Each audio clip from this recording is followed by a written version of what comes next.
তাফসীরে কাবীরের মধ্যে গড়ানো এসেছেন আল্লাহ পাকের পয়গম্বর মূসা আলাইহিস সালাতু ওয়াস সালাম রাস্তা দিয়ে কোথাও যাচ্ছিলেন, যাওয়ার সময় দেখেন পথের ধারে কবর আযাব।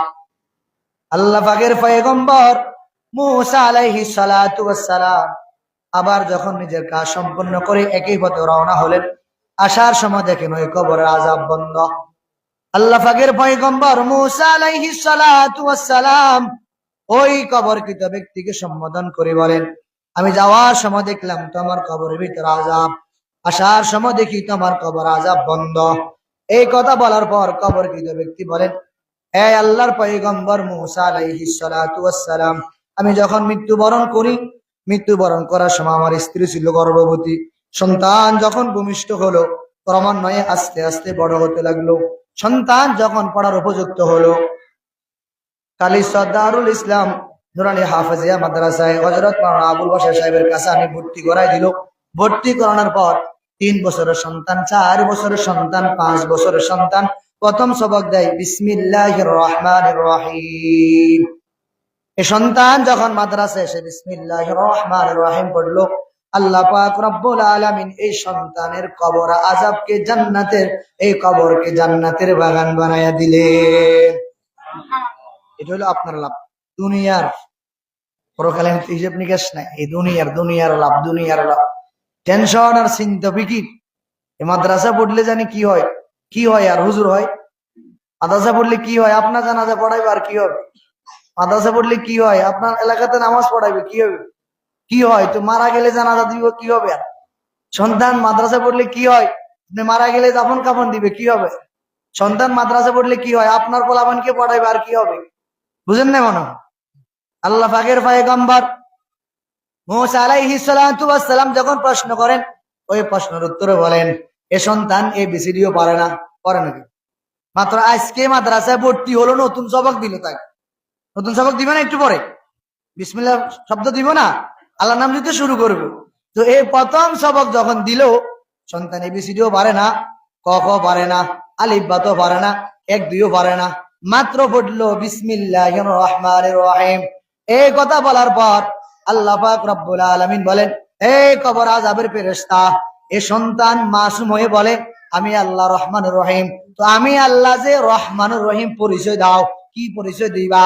এই সন্তানের বাবার কবর আযাব বন্ধ করিয়া কবরখানা জান্নাতের বাগান বানায়া দাও। আল্লাহ পাক রব্বুল আলামিন বলেন, কুল হাল ইয়াস্তাবিল্লাযীনা ইয়ালামুন ওয়াল্লাযীনা লা ইয়ালামুন ইন্নামা ইয়াতাযাক্কারু উলুল আলবাব। আল্লাহ পাকের পয়গম্বর আল্লাহ পাক রব্বুল আলামিন বলেন, হে আমার বন্ধু, আপনি আপনার উম্মতদেরকে জানায়া দেন। কি জানায়া দিবেন? যারা জানে আর যারা জানে না, ওরা কখনো সমান হতে পারে না। এখন ধরেন আপনি মাদ্রাসা পড়লে অনেকে টেনশন করে, এরা জানে কি হয়। কিছু হবে না রে বাবা। এই সন্তান মাদ্রাসায় পড়লে আপনি যখন দুনিয়া থেকে বিদায় নিয়ে কবরে যাবেন, তো সন্তান বিদায় হয়ে কবরে গেলে ফজর নামাজ পড়িয়া কবর জিয়ারত করবে। সুবহানাল্লাহ। এই সন্তান মাদ্রাসা পড়লে কি হবে? সন্তান রমজান মাসে কোরআন খতম করে আপনার জন্য দোয়া করবে। এই আম্মা জান, সন্তান মাদ্রাসা পড়লে কি হবে? আপনি যখন দুনিয়ার থেকে বিদায় নিয়ে কবরে যাবেন, সন্তান আল্লাহ পাক রব্বুল আলামিনের কাছে 2 হাত তুলে দোয়া করবে, রব্বিরহামহুমা কামা রব্বায়ানি সগীরা ওয়া কুর রব্বিরহামহুমা কামা রব্বায়ানি সগীরা। আন আবি হুরায়রা রাদিয়াল্লাহু তাআলা আনহু قال قال رسول الله صلى الله عليه وسلم إذا مات الإنسان انقطع عنه عمله إلا من 3 إلا من صدقة جارية أو علم ينتفع به أو ولد صالح يدعو له। আল্লাহ পাকের হাবিব রাহমাতুল লিল আলামিন বলেন, মানুষ যখন মারা যায়, ইযা মাতাল ইনসান, মানুষ যখন মারা যায়, ইনকাতা আনহু আমালুহু, মানুষ যখন মারা যায় তখন তার সকল আমলের দরজা বন্ধ হয়ে যায়, তবে হ্যাঁ 3টি দরজা খোলা থাকে। ইল্লা মিন সালাসা, হে আব্বা জান, হে আম্মা জান, এই 3টি দরজা আপনার জন্য খোলা থাকে। 1 নাম্বার দরজা হলো ইল্লা মিন সাদাকাতিন জারিয়া, 1 নাম্বার হলো সাদাকায়ে জারিয়া। সাদাকায়ে জারিয়া কাকে বলা হয়? আপনি একটা মাদ্রাসা করে চলে গেলেন, অথবা আপনি একটা মসজিদ করে চলে গেলেন, অথবা আপনি কোন এক জায়গায় একটা করার ব্যবস্থা করলেন, অথবা আপনি কোন এক জায়গায় ফুলের ব্যবস্থা করলেন, অথবা আপনি কোন এক জায়গায় মুসাফিরের জন্য থাকার ব্যবস্থা করলেন। এই আব্বাজান, আপনি যখন মাদ্রাসা করলেন, মাদ্রাসা থেকে যাবে, আপনি তো কবরও চলে যাবেন। এই মাদ্রাসা সন্তান পড়ে, মাথার মধ্যে টুপি নাই, গায়ের মধ্যে ভালো একটা পাঞ্জাবি নাই, মাদ্রাসার সন্তান পড়ে, ভালো একটি রেল নাই, ভালো একটি কোরআন শরীফ নাই। এ টাকাওয়ালা বাবা, ওই কবরে যায় মালিকের সামনে কি জবাব দিবা?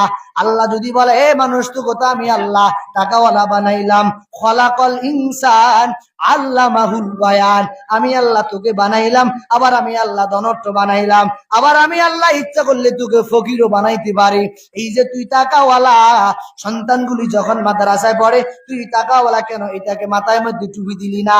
তোর সামনে দিয়ে এ সন্তান অনেক কষ্ট করে পড়াশোনা করে, গায়ে একটা পাঞ্জাবি নাই, কেন তার গায়ে পাঞ্জাবি ব্যবস্থা করলি না? এই আব্বাজান, দুনিয়াতে মানুষ এই সামান্য একটি রেল মাত্র তুলা গাছ দিয়ে বানা, এই রেল যখন কোরআন শরীফের সাথে লাগে, এই কোরআন শরীফের সাথে লাগার কারণে দাম কি বাড়ে না কমে? আরো জোরে বলেন। সেগুন গাছের কাঠ দিয়ে 1,00,000 টাকায় একটি খাট, ওই কাঠে উঠতে মানুষ আগে পা দেয়, যদি কোনো কারণবশত ভুল কমে, যদি হাত থেকে রেলটা পড়ে যায়, হাত থেকে রেলটা পড়ে গেলে চুমা দেয়, কপালে বাজায়, আফসোস করে। আর ওই সেগুন গাছের কাঠ দিয়ে খাট বানায়, উঠতে প্রথম পা দিয়ে উঠে, লক্ষ লক্ষ টাকার খাট দিয়ে ওইখানে পা দিয়ে শুরু করে, বলুন তো কেউ চুমা দেয়নি? আরো জোরে বলেন। কেন হলো? ওই যে এই সেগুন গাছের কাঠ যখন নাকি খাট হয়ে গেল, এটার দাম আর বাড়লো না, বাড়বার কোনো কারণ নাই। যখন এই দামি কোরআন, এই দামি কোরআনের সাথে যখন নাকি রেলটা অটোমেটিক লাগলো, দাম কি বাড়লো না কমলো? আরো জোরে বলেন।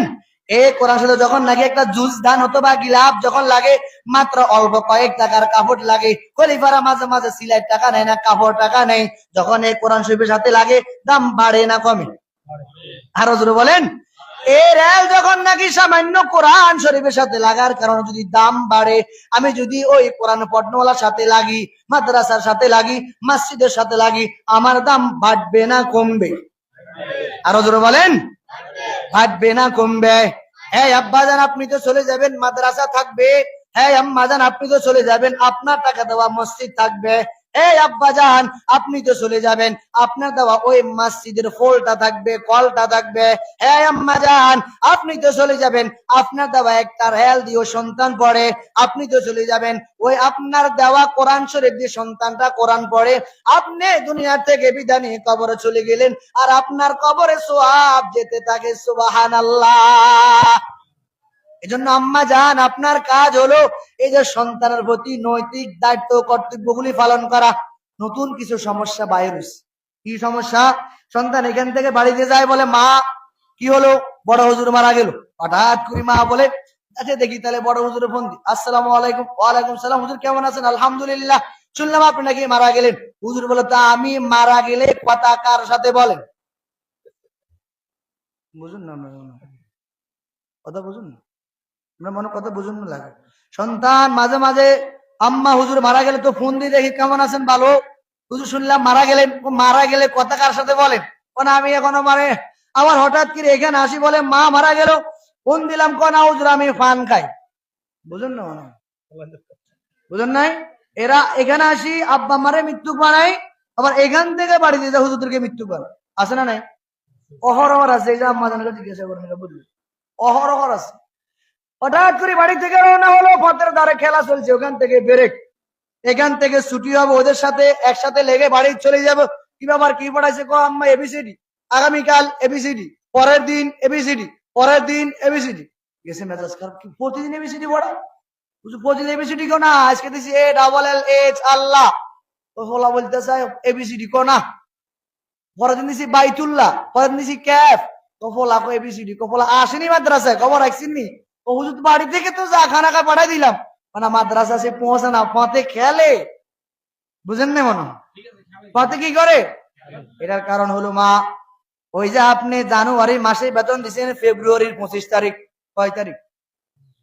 ওরে বেরে কি কথা বুঝেন? আওয়াজ দিন, কয় তারিখ? কোন মাসের বেতন?